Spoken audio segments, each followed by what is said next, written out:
Wait. Sir. Cheers, sir.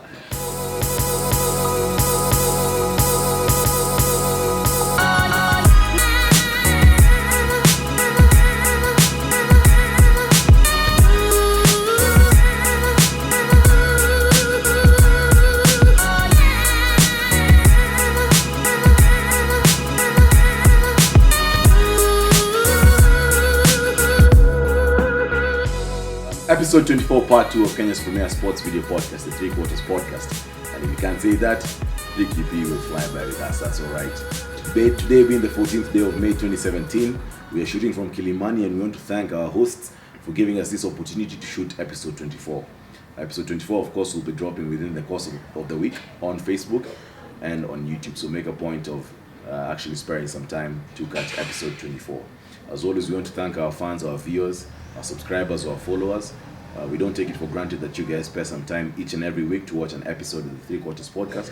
And on behalf of the Three Quarters Podcast, all we can say is asanteni na shukran sana. With every passing day, the road to Japan draws closer. The Rugby World Cup in Japan, draws closer. As a matter of fact, on 10th May 2017, that's this past Wednesday, the draw for the pools for the Rugby World Cup in Japan 2019 was conducted in Kyoto, Japan.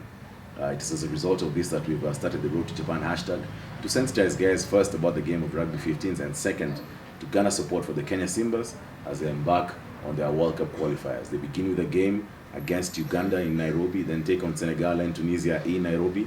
They go to Zimbabwe to tackle Zimbabwe, and finish up with a game against Namibia in Windhoek. Therefore, jump onto the Road to Japan hashtag to support the Kenya Simbas because these boys are indeed the superstars of rugby in Kenya. This is Ngashi, official noisemaker, Jerry Goose, Kenya now. and we get into part 2, Still Matters Rugby. We start with the Badman of the Week. Goose, give us a Badman of the Week. Badman. We had a couple of contenders, by the way. Yeah, but from the losing side, I saw flashes of brilliance from Isaac Adimo. Yeah. I saw a little bit, it was on, off. Yeah. But I settled on Anthony Nyandigisi. Yes. Nyandigisi. Yes. Nyando. Yes. Impala. Hey, that guy had some powerful runs, Jana. Yeah. Yesterday being the 13th. Yeah. He was a very powerful runner. Yeah. Really, he really punished the backs. Yes. The backs, Queen's backs. You also want to add I'd like to add, his kicking as well. Exactly. That's what I was going to say. His territorial kicking. His territorial kicking was excellent. Yes. Yeah, really frustrated the Queen's attack. Yes. Every time they came attacking, it sends them back. Yeah. There we go. Yeah. It was sad that he didn't score though. He didn't get any points. Yeah. But he controlled the game, I think. He did control the game. The good thing about Anthony Nyandigisi, that is that he's always consistent, for lack of a better word. He always does the bare minimum. Now, on the day he turns the switch on, he's a very live wire player and he's a very entertaining player. Of course, can play any position from 10 to 13. Yeah. So And sometimes 14. yeah, sometimes. So Anthony Nyandigisi, I do agree with you. He was indeed a bad man of the week for the game, future game of the week this past week in Ngong Road Derby. Takes us to our next section, Rugby 101. This is where we try to enrich your knowledge as our viewers and our subscribers and our followers about the game of rugby, so that when you go to these rugby clubs, you do not float. Be it lingo, be it rules. This is a section in which we pass on our knowledge to you, our viewers. So we're still on infringements. We've moved to the scrum infringements. If you remember from episode 9, we defined what the scrum is. In layman language, this is when you see the two sets of players, 8 players binding in a rugby game. It's normally used to restart the game after minor infringements like knock-ons and everything, but this one we'll discuss later. So we are talking about the infringements to deal with the scrum, and today is unbinding before the ball has left the scrum. So when the scrummer feeds the ball into the tunnel for the scrum, it's hooked by the hooker, and it has to go until the end, the 8th man. That's the end of the scrum, right? Yes. Now, until the ball leaves the scrum, that's through the scrum half, either through the 8th man pick or the scrum half. Each and every player in that scrum is supposed to be bound, right? So there's the front row players who are bound, of course, against the other front row players. We have the locks who are bound against the props. Sorry, the locks are with the props and the hooker, and you have the back rows. So you have the 8th man who normally holds onto the locks, and you have the flankers who have to have touched the upper part of upper body part of the locks. So you're required to be bound until the ball leaves. You can only unbind once the ball has left the scrum, and that's when it leaves from the tail end of the scrum. That's either set of the 8th man. The person who I used to remember was in international rugby, of course, was very notorious for this, was Richie McCaw. He used to assess. Yeah, he used to assess, because binding, it's very kijuju. So, you know, McCaw just used to hold one person and he's already seeing where the ball is going to be going. So, but anyway. Quickly off the block. Once the ball is out. Exactly. Yeah. So, the good flankers are able to still remain bound, but still watch where the ball is going, because they are the ones who are the main tacklers in the team. And that results to a full penalty? It results in a full penalty, exactly, yeah. So, if you unbind before the ball has left, of course, it results in a full penalty. That's our Rugby 101 section for today. That's 14th May 2017. Move on to our next topic, which is Sevens. Yeah. Paris Sevens are happening this past weekend, 13th and 14th of May 2017. Kenya, of course, I'll just say, I won't say the exact results, but we lost to France. We then beat Spain and drew against England, getting us to the Challenge Trophy. In the Challenge Trophy, we lost to Argentina in the semis, and then we have to play for 12th and 13th place. We lost to Russia. That's the 12th and 13th. The 13th place position. Semis. Yes. We lost to Russia. We lost to Russia. No, sorry. The semis for the Challenge Trophy, we lost to Argentina. That was the quarters. It was the semis. Yes, we lost to Argentina. Yeah. Then now we played Russia and lost to Russia in the 13th place. What do you think about the Kenya Sevens outing in Paris? It was a poor show. Okay, not poor per se. Yeah. But it wasn't as good as expected, if I may say so. I thought we would actually get to the quarters at least, considering main cup quarters. Quarters. Considering we beat France many times. Yeah. And the try that those guys scored against us. Yeah. That import from Fakata, yes. Yeah. Those guys really damaged us. And then I think once we lost the France game, we were already out of the main cup quarters. Yeah, it was a done deal. Yeah. I think, there was, yes, you might say that there was a bit of officiating problems, because I don't think Samuel H deserved a sin bin. Yeah. It was the momentum. But as we were told in episode 20, the referee is part of the game, just like the bounce of the ball. Therefore, we can't really keep on blaming on officiating. We need to be killing these games, even against 6 men, because we leaked in about 2-3 tries on the sin bin. So it was a poor outing for us. I think we should have made the main cup quarters, but we look forward to London next week. And we are pulled with we are Boulet. Yes. We pulled with South Africa. Yes.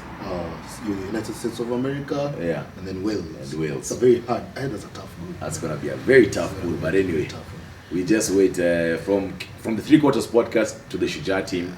All we can do is wish you the best in London next week as you wrap up what has been not by our standards, not a very good HSB season, 7th season. But anyway, let's see if we can wrap up London, Missouri. Yeah. Simba focus. The Simbas currently, that's the Kenya 15s team, are in Cape Town, South Africa for a 10-day camp. Of course, this is in preparation for the World Cup qualifiers, as well as a couple of test matches they have. They play Germany on May 27th. Then they play Hong Kong in a 2-test tour in August in Nairobi. So, plus these 5 games that we keep on talking about over the World Cup qualifiers. So they're in Cape Town for a 10-day camp. Now, Simba Focus is where we talk about who would like to see match up in the jerseys. And today our topic is the back row. Who would you want to see from the team that has been selected by Jerome Pavata? Who do you want to see in the back row, in the Kenya back row? Yeah, that's how the name is pronounced. Pavata. Waters. Afrikaans.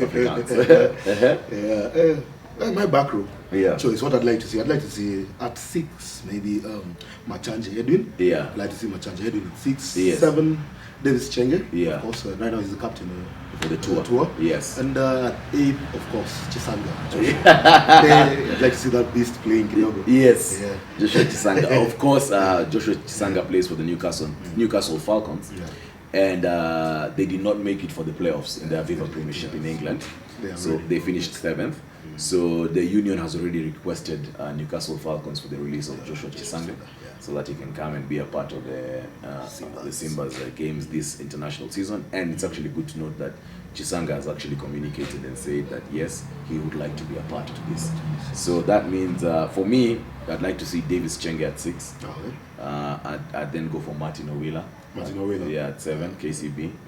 Then I would go with, of course, Joshua Chisanga. at 8th man, Joshua Chisanga would be my 8th man. I think is rubber stamps that position kidogo. That- I think Amekamuri ni yake. Amekamuri ni yake bana.